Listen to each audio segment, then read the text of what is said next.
রয়েছে। এবং কথাটা হচ্ছে যে তদন্তকারীরা পৌঁছানোর আগে লাশের কাছে যদি এত সেমিনার রুমে এত এত লোক ঢোকেন, স্বাভাবিকভাবে অনেকগুলি সম্ভাবনা তৈরি হয়, অনেকগুলো আশঙ্কা তৈরি হয়। এই বিষয়টিকে নিয়ে যদি একটুখানি আপনি আলোকপাত করেন এই ভিডিওটাতে, একটা যেটা আমরা পেয়েছি বলে দাবি করছি। এটা বিচ্ছিন্ন কোনো খুন বা ধর্ষণের ঘটনা নয়। একটি চক্র পরিকল্পিতভাবে খুন করেছে এবং যাকে আক্রমণের লক্ষ্য তিনি যেহেতু মহিলা, সেই জন্য উপরিপ্রাপ্তি হিসাবে ধর্ষণটা চলে এসেছে। ওনাকে নিয়ে আজ পর্যন্ত 2001 সাল থেকে, মানে বাম জমানা থেকে, এই চক্রের বলি হয়েছেন 7 জন চিকিৎসক। 2023 সালেও একজন মারা গেছে আনন্যাচারাল ডেথ, উত্তরাখণ্ডে গিয়ে। বলা হয়েছিল হাই অল্টিটিউডের কারণে তার রেসপিরেটরি ট্রাবল তৈরি হয়েছিল এবং সেখান থেকে কার্ডিয়াক অ্যারেস্ট হয়েছে। কিন্তু ওখানে যারা চিকিৎসকরা দেখেছিলেন তারা বলেছেন যে উচ্চতায় তিনি ছিলেন সেখানে শ্বাসকষ্ট বা এ ধরনের জনিত কোনো রোগ বা তার জন্য মারা যাওয়ার কোনো অবস্থা নেই। একাধিক ডাক্তার মারা গেছেন, ড্রাগ ওভারডোজ বলা হয়েছে, আত্মহত্যা বলা হয়েছে। আরজিকরের একজন ডাক্তারের মৃতদেহ তো 5 দিন পরে উদ্ধার করা হয়, বলা হয়েছিল সেটা ড্রাগ ওভারডোজ। এর আগেও একজন পৌলমী বলে মহিলা চিকিৎসক, তিনি হসপিটালে মারা যান। তো এটা বড় চক্র। 70,000-এর বেশি সরকারি বেড, 50,000-এর বেশি সেখান থেকে যদি ওয়েস্ট সংগ্রহের বরাদ্দ একটা কোম্পানি পায় এবং সেই কোম্পানির কাছে কোনো রিসাইক্লিং প্ল্যান্টই নেই, তারা পেয়ে যাচ্ছে, বাংলাদেশি জিনিস চলে যাচ্ছে। চিটপুর ড্রাগ র্যাকেট, তার সঙ্গে আরজিকরের যোগাযোগ, আরজিকরের সিরিঞ্জ সেখানে পৌঁছে যাওয়া, আবার ফিরতে আসা, এগুলো তো সর্বজনবিদিত। আমাদের দলের পক্ষ থেকে আমাদের যে চিকিৎসক সেল আছে, ডক্টর শারদা মুখোপাধ্যায়, ডক্টর মধুসন্ধ্যা কর, তারা তো দুবার প্রেস কনফারেন্স করে নির্দিষ্ট তথ্য দিয়ে অভিযোগ করা হয়েছে। কয়েক মাস আগে থেকে অভিযোগ চলছে। আমাদের রাজ্য সভাপতি তিনি প্রেস কনফারেন্স করেন, আমাদের দলের পক্ষ থেকে অফিসিয়াল স্ট্যান্ড জানানো হয়েছে। এটা তো পরিকল্পিত খুন। এখানে সঞ্জয়কে ধনঞ্জয় বানানোর চেষ্টা করা হয়েছে। মুখ্যমন্ত্রী তাড়াতাড়ি ফাঁসি চাইছেন কেন? কারণ ফাঁসির সঙ্গে সঙ্গে সমস্ত প্রমাণ লোপ করে দিতে হবে। কিন্তু আজকে এই জনরোষ আশ্রয় পড়েছে রাস্তায়। এটা শুধুমাত্র এই খুন বা ধর্ষণের ঘটনার জন্য এই মানুষের এই উত্তেজনা নয়। যে শাসন, যে সরকার তারা চালিয়েছে, আজকে তার বিরুদ্ধে মানুষ প্রতিবাদ করতে রাস্তায় নেমে। একেবারে এটা তো একটা সার্বিক কথা আপনি বললেন, যে কথা আপনারা বলে যাচ্ছেন। আমি একদম একটু টু দি পয়েন্ট জিজ্ঞাসা করছি যে ওই দিন সেমিনার কক্ষ চত্বরে সন্দীপ ঘোষ ঘনিষ্ঠ আইনজীবী শান্তনু দে ছিলেন, বাবা মা, পুলিশ কেউ পৌঁছানোর আগে এই এতগুলো লোক দেহের সামনে কি করে চলে গেল, এই প্রশ্নটাকে, মানে এই প্রশ্নটা উঠছে বা এই প্রশ্নটা নিয়ে এই প্রশ্নের একটাই উত্তর হচ্ছে এটা একটা পরিকল্পিত খুন। সেটাকে কভার আপ করবার জন্য সুপার সর্বশক্তি নিয়োগ করেছে। সরকার তার পাশে দাঁড়িয়েছে, পুলিশ তার পাশে দাঁড়িয়েছে। কি প্রমাণ লোপাটের? প্রমাণ লোপাট তো হয়েছেই।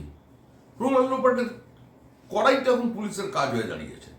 2021-এর ভোট পরবর্তী হিংসা নিয়ে সিবিআই এর যে তদন্ত চলছে, কোর্টের নির্দেশ এবং নজরদারিতে, সেখানে পুলিশ তো কোনো সহযোগিতা করেনি। সাক্ষীদের হস্টাইল করেছে, ভীত সন্ত্রস্ত করেছে, সন্ত্রাসের আবহ তৈরি করেছে, বলেছে আপনারা মুখ খুলে নিরাপত্তা দিতে পারবো না। এই কাজটা তো পুলিশকে দিয়ে এখন করানো হচ্ছে। পুলিশও ক্ষেপে আছে। কোনদিন দেখবেন পুলিশের মধ্যে বিদ্রোহ তৈরি হবে। পুলিশ ব্যারাকে যেভাবে পুলিশ থাকে, মানুষ ওইভাবে থাকতে পারে।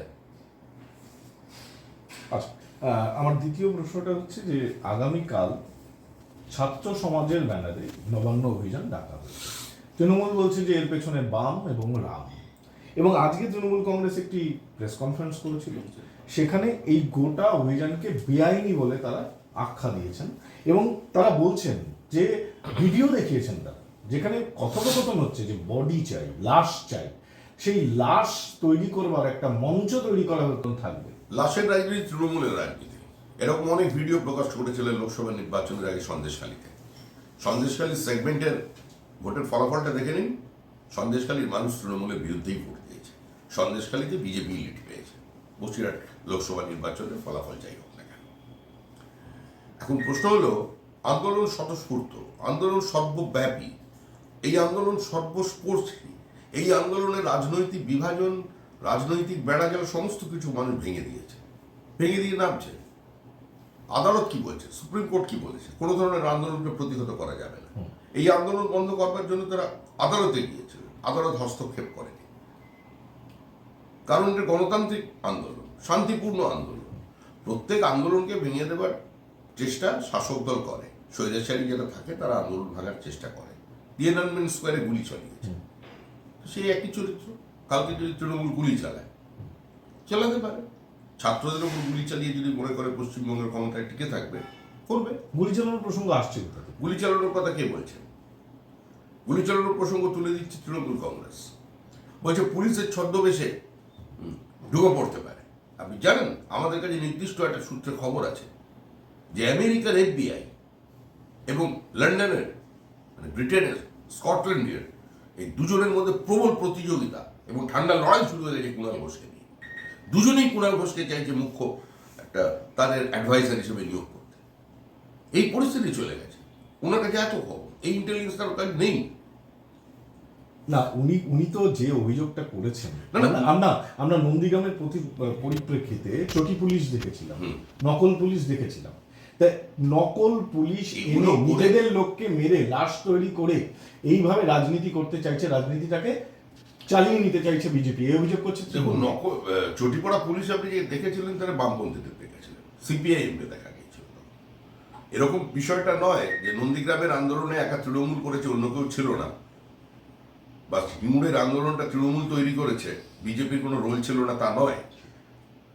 সুতরাং এবং সেই আন্দোলন গণ আন্দোলনের রূপ নিয়েছিল নির্দিষ্ট একটা এলাকায়, তার কিন্তু পরিধি একটা সর্বব্যাপী ছিল না। কিন্তু এটা কুচবিহার থেকে কাকদ্বীপ পর্যন্ত আন্দোলন চলছে, সারা দেশে চলছে, দেশের সীমানা চাইলে বিদেশে চলছে। কারণ প্রত্যেকে যারা বাঙালি আছেন, বাঙালি বলতে গর্ববোধ করেন, যাদের সঙ্গে নির্দিষ্ট একটা বাঙালির আবেগ যুক্ত আছে, আজকে সেই আবেগটা আহত হয়ে গেছে। অনেকে বাঙালি বলতে পরিচয় দিতে লজ্জা পাচ্ছে, এরকম কথাও বলছেন মানুষ। না, তৃণমূল কংগ্রেস একটা স্পেসিফিক কথা বলছে যে জাস্টিসের লড়াইয়ে তারাও বলছেন যে আমরা জাস্টিস চাই, তৃণমূলও বলছে জাস্টিস চাই, কিন্তু আপনারা যেটা করছেন যে জাস্টিসের নাম করে আসলে মমতা বন্দ্যোপাধ্যায় সরকারের বিরুদ্ধে আন্দোলনটা করছেন, মমতা বন্দ্যোপাধ্যায়কে গদিচ্যুত করতে চাইছেন। একটা রাজনৈতিক দলের লক্ষ্য কি? একটা রাজনৈতিক দলের লক্ষ্য কি? বিরোধী অবস্থানে থেকে আমরা চাই মমতা বন্দ্যোপাধ্যায়কে গদিচ্যুত করতে, আন্দোলনের মধ্যে গুলি চালিয়ে নয়, নবান্ন দখল করে নিয়ে নয়, কালীঘাটের বাড়ির উপরে গিয়ে পাথর ছুঁড়ে নয়। আমরা রাজনৈতিকভাবে তার বিরুদ্ধে লড়াই করছি। তো এটাই তো রাজনৈতিক দলের উদ্দেশ্য হবে। তো উনি বলছেন যে বিজেপি এটা একটা চক্রান্ত করছে। কিসের চক্রান্ত? আন্দোলন তো সর্বাত্মক হয়েছে, মানুষ তো স্বতঃস্ফূর্তভাবে আন্দোলন করছে। তৃণমূল আরো বলছে যে তদন্ত না করে এখন আর্থিক তছরূপের বিচার করা প্রশ্ন হলো, তাহলে কপিল সিবালের নেতৃত্বে যে 21 জন আইনজীবী সুপ্রিম কোর্টে গেছেন, তারা কি করতে গেছেন? তারা তদন্ত বন্ধ করতে গেছে। তৃণমূল কংগ্রেস তদন্ত বন্ধ করতে চায় না, চলে যাচ্ছেন। সেই ধর্ষণ এবং খুনের তদন্ত তো হচ্ছে না, আর্থিক তছরূপের এই ঘটনার সঙ্গে তো কোনো আর্থিক তছরূপই জড়িয়ে আছে। এটা তো কোনো বিচ্ছিন্ন ধর্ষণ কিংবা খুনের ঘটনা নয়। আর্থিক তছরূপ এবং মানুষের অঙ্গ প্রত্যঙ্গ কেনা বেচা, বিভিন্ন ওয়েস্টের যে বরাত, তা নিয়ে একটা চক্র, তার জন্য খুন, মহিলা বলে ধর্ষণটা যুক্ত হয়েছে। তো স্বাভাবিকভাবেই সেদিকে তদন্ত চলছে। সেই তদন্ত হলে তৃণমূল অসুবিধায় পড়বে, সরকার ফাঁসবে। ওই জন্য তদন্ত বন্ধ করতে মানুষের টাকা নিয়ে কপিল সিবালের নেতৃত্বে 21 জন উকিলকে দাঁড় করিয়ে দিয়েছে।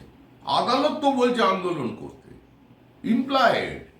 কিন্তু আপনার আন্দোলনের নামে আসলে বিশৃঙ্খলা তৈরি করতে চাইছেন, এটা শাসক দলের দাবি। তার পুলিশ আছে, বিশৃঙ্খলা যদি কেউ তৈরি করতে চায়, পুলিশ রাষ্ট্রশক্তি, সেটা দিয়ে সে প্রতিহত করবে। প্রয়োজনে ছাত্রদের উপর লাঠি চালাবে, তাতে যদি শান্ত না হয় তারপরে জলকামান ছড়বে। না হলে তো তৃণমূল এর ট্রিগার হ্যাপি পুলিশ আছে, গুলি চালিয়ে দেবে। আচ্ছা, আমার একটা শেষ প্রশ্ন আপনার কাছে, এই ছাত্র সমাজ এরা কারা? এটা কি বিজেপি? তার কারণ সংঘ পরিবারের একটি ছাত্র সংগঠন আছে ABVP, আমরা জানি। যেটা বিজেপির কাছাকাছি একটা গণসংগঠন, তাদের ব্যানারে তো হচ্ছে না, হঠাৎ এই ছাত্র সমাজ কারা? এটা তো একটা কনফিউশন আছে। আর ছাত্র সমাজ কেন? রাত দখলের জন্য কোন মহিলারা রাস্তায় নেমেছিলেন?